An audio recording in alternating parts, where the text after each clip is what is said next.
Hi everyone, welcome back and welcome to Friday Flashback. Now in today's Friday Flashback I'm going to be doing a couple of things, and the first thing I'm doing is working with these letter stickers.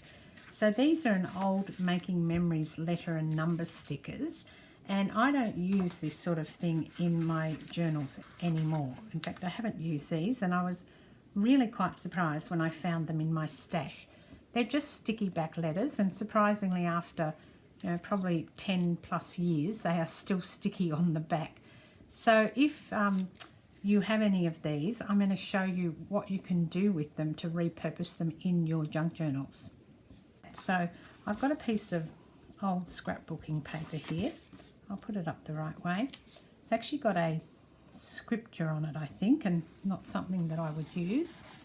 It's fairly new actually, this piece of paper, but I thought that what I will do is I'll just stick some letters down onto the piece of paper for a start. So I'm just randomly placing them around wherever I sort of think that they might look all right. In fact, I'm not worrying too much about whether they look all right or not actually. I'm just placing them down at the moment. And I might not do the whole sheet, I might just do some of the sheet. I can sort of do different things on the next sheet. So just by putting them down, and I could also overlap some. I'm not sure whether that would look any good, but we can give it a go. Move this one, it's a Q I think, I'll put that one on top. And I've got a Y here. And just putting them down randomly. Oh, the K is a nice one, I like the K, it's got a good shape on it. K, I've got a G, that's nice too. G there. Okay, so I might just put one more so we get the full effect. I'll put like a B in here, and then while we're at it we'll put a D down in here, or an E. Alright, I think that'll do just to show you what I want to do. So I'm just now looking for my ink, which is under here, and I'm going to just rub the ink over the top of them. So I guess that it's using them like a stencil, particularly if you don't have any alphabet stencils, but you do have some old letters, then this is a really good thing to do, because what happens when you put the ink on the top is, and then you take the letters off, and you've got the colour of the paper underneath. Now, I'm going to do, it looks a bit funny at the moment because it's just sitting on one big page. Now obviously at this point you destroy your letters, and that's okay because I'm never going to use these anyway. I used a lot of them at the time. I've got several albums with these letters in them because they were just such gorgeous colours, and the papers that matched them and the other embellishments that matched them were really lovely too. So I'll get these off. And you want to do this on a paper that is quite thick. If you do this on a thin paper, when you're pulling them up, you may well pull the background of the paper up at the same time. So just be aware if you're going to try this. Just make sure your paper is reasonably thick scrapbooking paper. And then what I've done is I've just cut this out from the paper. So I've cut so that I've cut through some of the letters on the edges, and that looks better. And I've also just inked the edges of that, and now I've got something that I would use in my journal. So I probably need to be a little bit more careful when I'm putting this on, not to get those rounded sort of, the round things from the sponge that I've used. So if you've got a sheet where there's hardly any letters left on it, then what you can do is actually take the whole thing, the sticky back, off, and then stick that down onto the paper.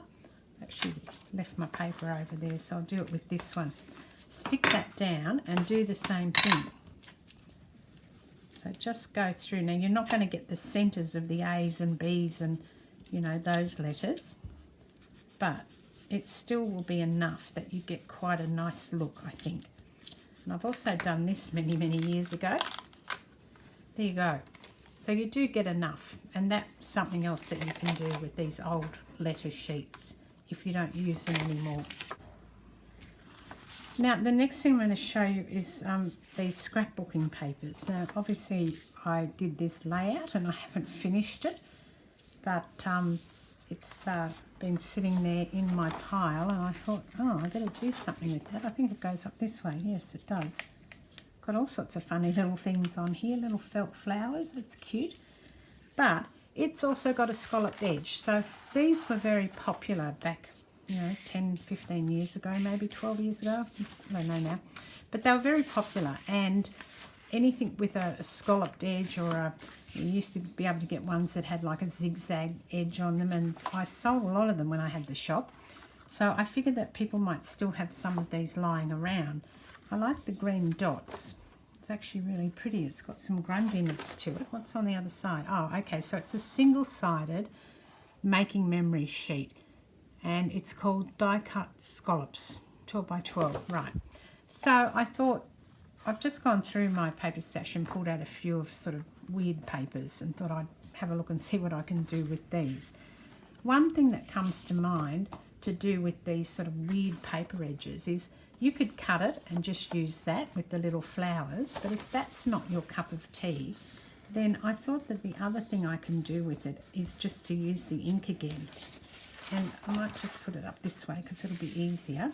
Now, I think I'll work from the top down and just rub my ink around there onto this pink paper, and then I'm going to get like a shape like that. So you could just work down and create some interesting shapes. Now I think I should have worked from the bottom up, shouldn't I, because I'm covering it, working from the top down. So let's try that again.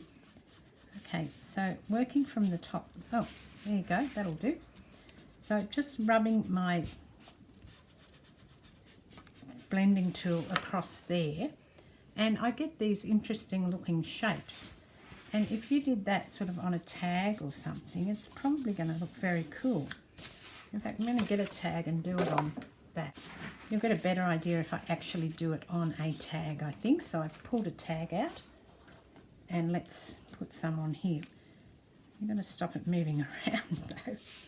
Oh, all right, well, it's moved around and that's fine. Oh, it's moved again. I'm not obviously holding the piece of paper, but I actually don't mind that it moves. Now, I thought that I would put it sort of on its side like this. Oh dear, I'm having a few problems with the underlying concept of holding the tag down when I'm doing it. That's okay, we'll try again. Alright, so I'm just creating some really cool effects on the tag by putting this down and rubbing this around it. Needs a bit more there. So that's one thing you could do with your funny edged papers, and I actually really like that. It's cool. So you could build on that as a base then and do something with that. So that's one suggestion. The other one, as I said, would be to cut it off, and maybe once you've inked it like this, then cut it off so that, well, for me, this is all a bit bright now, but then you could do that. Clearly I've cut the edge of the paper off there to make this little frame off another piece of paper. So that's one sample. And then if you wanted to use some of these things, like this little felt flower is quite cute. I don't think I want the ones that are underneath it, but that, I might reuse that in a junk journal because that's really cute. And obviously I'm not going to finish off this particular layout. I don't scrapbook anymore, so I won't be finishing it.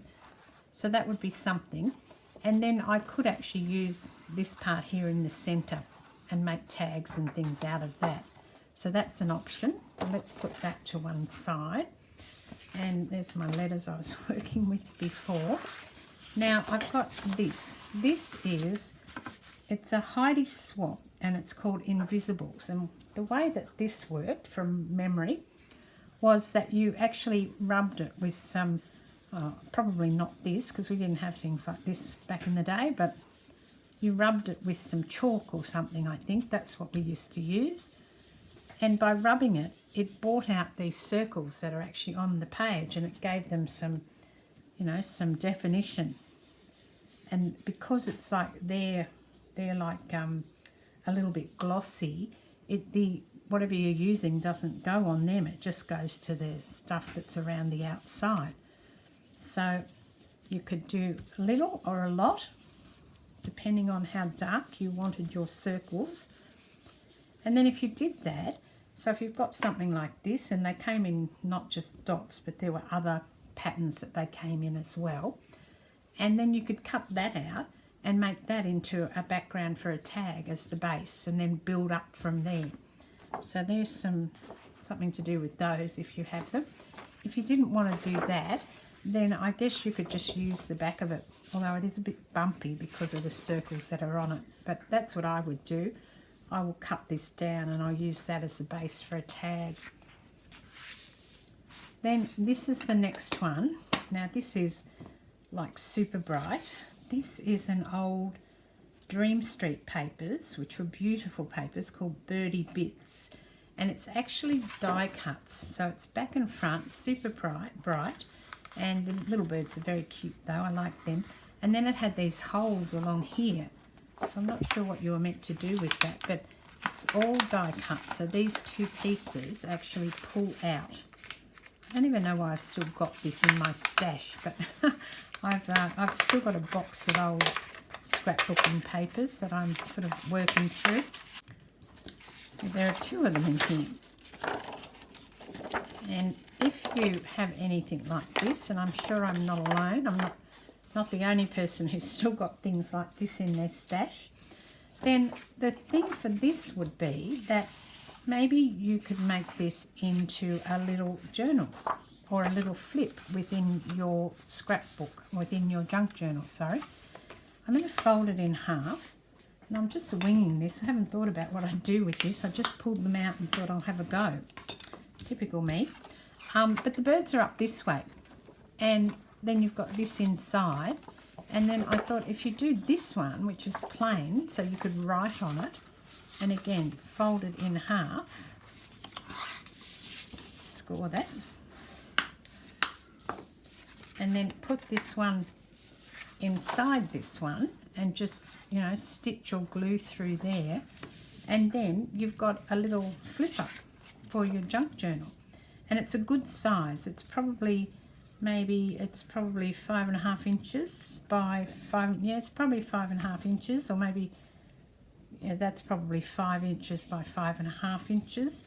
And if I bind that up, I've got a little journal. Now the other thing I could do would be to cut this apart and then use these holes that are going all the way through to bind it. So I've got holes through there, 4 of them. I could just tie some ribbon around both of those, and then I would have a journal that flipped over. Have a look through your stash and see what sort of papers you've got. You never know, you might come up with some things like I've got. If you need any assistance, just leave me a comment below and I'll see if I can come up with an idea for using it. So this is Deborah. I hope you've enjoyed Friday Flashback, and I will see you next week. Cheers.